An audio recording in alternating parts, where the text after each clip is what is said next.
Finally, a company that is so concerned with the environment made a hybrid Forester. But was it worth the wait? Today we're going to find out.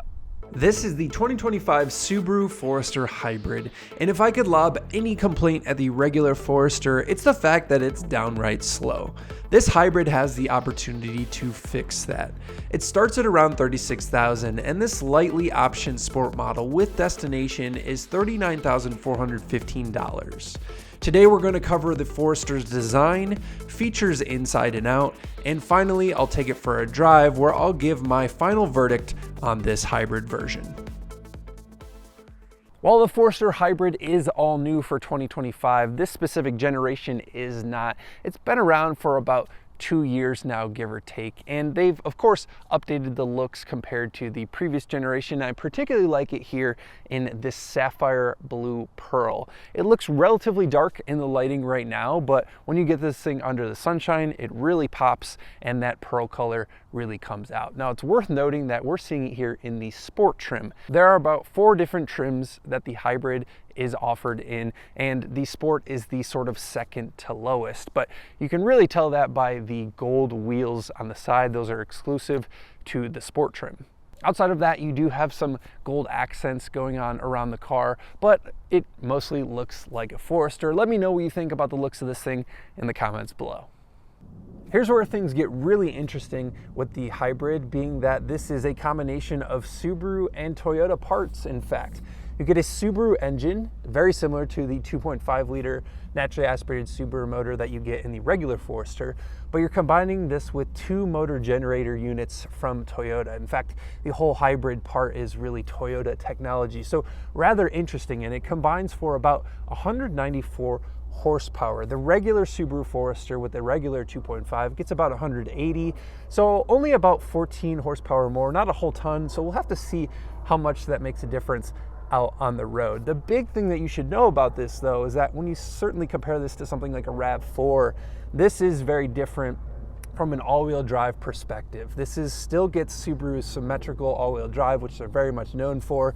What the RAV4 is doing is just putting a dinky motor, electric motor, in the rear wheels and powering the rear wheels with that. You can't send any of that gas motor horsepower to the back. So long story short, what that means that this is putting more power to the ground over more wheels. So this is better essentially more times of the year, particularly if you live in inclement weather where it snows and you need that kind of thing. So that is definitely something worth noting. Now, of course, the other big benefit of hybrid is fuel economy, which is something the Subaru Forester has definitely suffered from previously. You're getting about 35 city, 34 highway, although I haven't been able to get quite those numbers. On the interior, we're going to start with the good, because realistically, this is mostly good in here, but there is one glaring issue which we will get to. Now, this is not a very sexy feature, but I will say the visibility in here is actually excellent.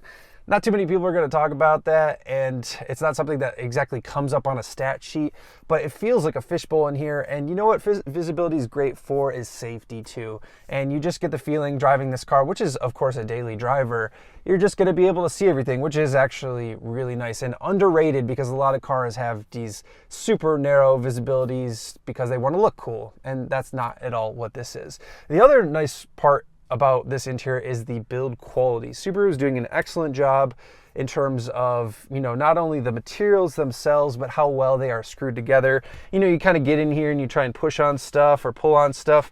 It's really well made, and I've gone down some dirt roads in this vehicle and there's no squeaks or rattles. It feels like a Subaru, and that sort of rally heritage. It's made to deal with rough and rugged terrain. The other thing this car does well is have pretty good amounts of storage. You know, you have storage in the door cards here for a decent sized water bottle. You also have storage here in the center console and a wireless charging pad to put your phone. So there's at least places to put things. And while this center console is not particularly big, it is quite deep, so you can fit some things in there. My biggest problem with this interior is this infotainment. It's been a problem with pretty much every Subaru I've been in for the last, 5 years. And they really haven't updated it. And that's the biggest problem, is it's slow to respond. It freezes on me frequently.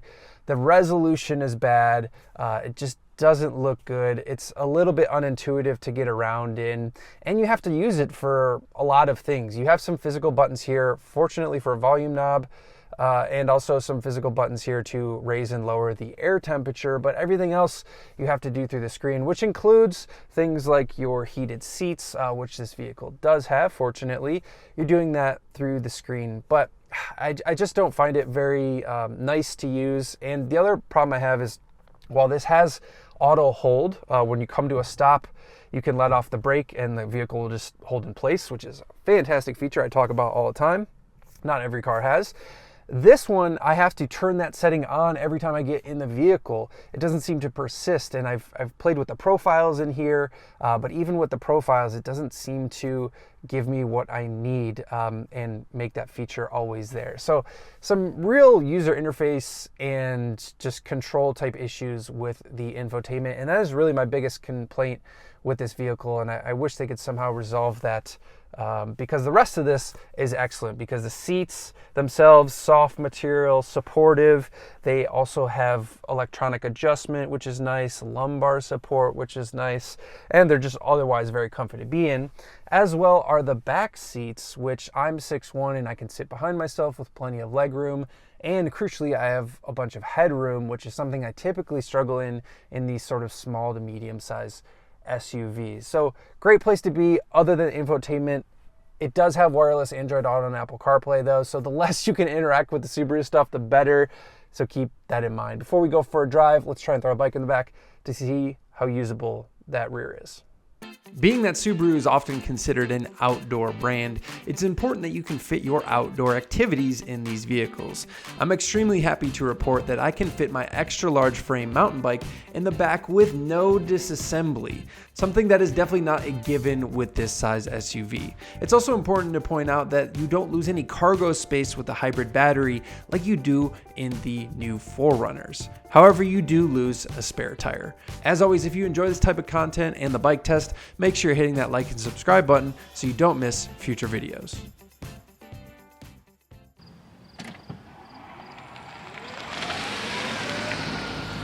So what does hybridizing a Forester do for this vehicle? Well, the biggest difference in power that you'll notice is around town. This car, the regular Forester that is, my biggest complaint about that thing is it is a real dog, to be honest. A lot of Subarus that don't have turbocharged engines just have that naturally aspirated 2.5 liter or 2 liter. Particularly up here at elevation, they just don't make enough horsepower to really motivate the vehicle. And around town at low speeds is where this hybrid shines, because you get the instant torque of the electric motor. Now this is not, it's a 2-motor setup, but they're not making a whole ton of horsepower and torque with just the electric motors. But when you're going low speeds, just getting off the line, accelerating from a stop, accelerating from a red light, that's where you notice, you put your foot in and you get that instant torque, rather than waiting for the CVT to do its weird thing in the regular car and then the engine get going. There's like a big delay in response with the regular Forester, and it's my biggest complaint of many Subarus. They're all really good cars, but man, they are slow to respond. This fixes a lot of that. No, this is not a speed demon by any means though, and that's what I want to be clear about.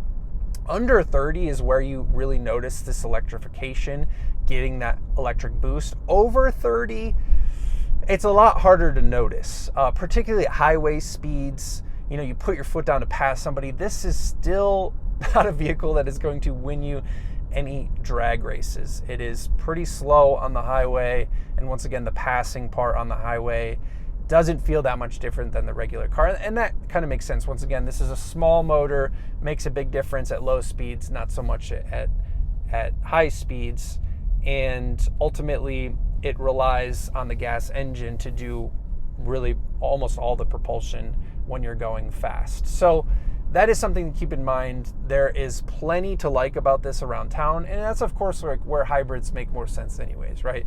Stop and go, where you can regenerate, you can cut off the engine at low speeds, you can just operate and putt around with the electric motor a little bit. That's where you're doing that gas saving. So overall, it definitely helps around town. And I will say once again too, when we talk about CVT, this is an e-CVT, so it's not a mechanical CVT like you have in the regular car. It is quicker to respond because of that, and that's of course due in part to with the electric motor rather than a physical CVT like you have in the standard car. So a little faster to respond, which is very much welcomed. Those are all problems that I had with the regular car, and they are largely, once again, not totally, but largely fixed in this thing. Now, the other aspect I really like about this is something that the regular Forester does, but they keep doing here, and that is an excellent ride. Subaru does such a good job with suspension these days. These are, you could tell, like the rally heritage, and these cars are made for rugged terrains. I mean, you see them all over Colorado.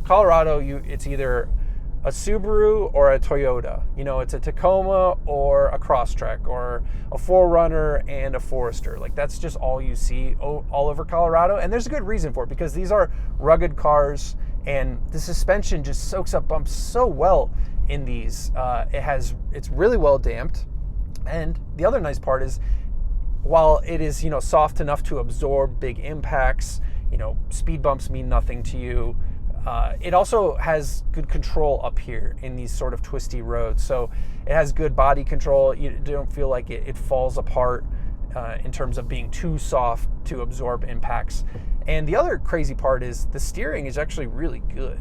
I think there's some crossover here between like the WRX steering and this now, and it does feel very direct. No, there's like really no feel, and I don't think anyone cares about steering feel in a Forester, but it's extremely direct and accurate. And I do really like that. It makes this car feel very nimble, once again, especially for what it is. This is by no means a race car. Now, so suspension is great. The other thing that we really need to talk about is how this is all calibrated. Being that this is Toyota's technology, that's a really good thing, because Toyota does hybrids very well. Look, they've been making the Prius forever, so they have a good understanding of how brake regeneration should work, how natural it should feel compared to a regular car. When you get on the brakes, when you hit the gas, it's all tuned very well. And since this is early days for Subaru, I think it was very smart for them to go to Toyota, and clearly they're using more than just their electric motors and stuff like that. They're definitely using some of their software here, because it feels and drives very similar to a RAV4, and that is to say good, because it gives you, like I said, just a more natural feel. It doesn't feel like a hybrid or EV. It just feels like a regular car, for that matter. So I guess as we start to sum this up, it is worth talking about some of the competition, RAV4, and who this car is for and who it's not for. I think you would buy this over a RAV4 because this rides better than the RAV4. The suspension is definitely better. And also it has pretty good ground clearance. At 8.7, 8.8 inches of ground clearance, that's pretty solid. And you can obviously go more places than RAV4. The bigger difference, though, the biggest difference that I will say, comparing this to the RAV4, is the fact that the RAV4 has an E all-wheel drive system, meaning they just put a little dinky electric motor in the rear, and then that's all-wheel drive.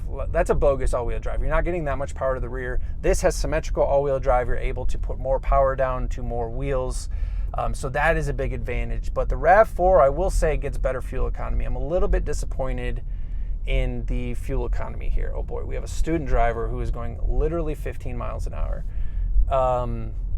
So the fuel economy is a bit disappointing in this, at least compared to the RAV4. It's definitely better than other Subarus I've got, or I've had, but it's not great by any means. So that's really what it is, a rugged car that you want a better suspension. Maybe you drive on rough roads, fire roads, whatever it is. And then once again, inclement weather. There's a reason you see these all over the place in Colorado, because they put power down well, and they handle inclement weather well. So overall, this is a great product. And look, electrifying it makes so much sense. The crossover of people who, pun intended, I guess, of people who want Foresters and people who want hybrids, I think is high. There's a big crossover of people that are into the environment and drive Subarus, et cetera, et cetera. This makes so much sense. And once again, it is definitely made better with the low speed propulsion of the electric motors. They've done an excellent job here. And the last thing I'll say is I think the Sport is a really good model or trim for this, because it's not that much more than the standard car, and you do get some added features. And I do think it's a relatively decent value in terms of, hybrid CUVs, which are very popular. So let me know what you guys think in the comments below. I hope you enjoyed the video up until we got stuck behind a student driver, but fortunately for us, he hasn't driven off the road yet. But if you made this far in the video, guys, thank you very much. Consider hitting that like and subscribe button, and I'll see you on the next one. Peace.